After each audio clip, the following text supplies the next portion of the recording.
রাত তখন প্রায় 12টা। গ্রামের শেষ মাথায় পরিত্যক্ত সেই বাড়িটা নিয়ে অনেক গল্প শুনেছিল রাহাত। কেউ বলে সেখানে কেউ ঢুকলে আর ফিরে আসে না, কেউ বলে মাঝরাতে জানালায় নাকি এক মেয়ের ছায়া দেখা যায়। এসব কথা শুনেই রাহাতের কৌতূহল আরও বেড়ে গেল।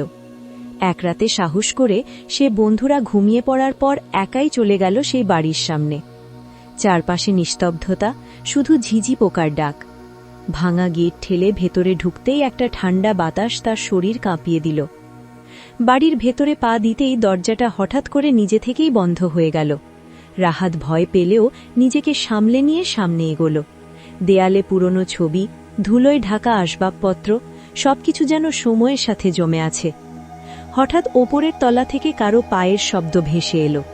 ধীরে ধীরে, ভারী পদক্ষেপ। রাহাতের বুক ধড়ফড় করতে লাগল। সে চিৎকার করে বলল, কে আছে? কোনো উত্তর নেই, কিন্তু শব্দটা থামল না।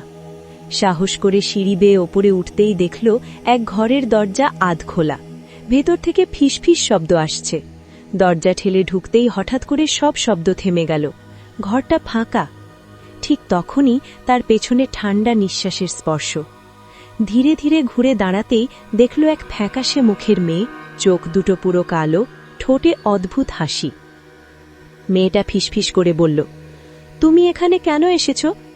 রাহাত কিচ্ছু বলতে পারল না, তার পা যেন জমে গেছে। হঠাৎ মেয়েটা এক ঝটকায় তার দিকে এগিয়ে এলো, আর পুরো ঘর অন্ধকার হয়ে গেল। পরদিন সকালে গ্রামের লোকেরা বাড়ির সামনে রাহাতের জুতো জোড়া পেল, কিন্তু রাহাতকে আর কখনো খুঁজে পাওয়া গেল না।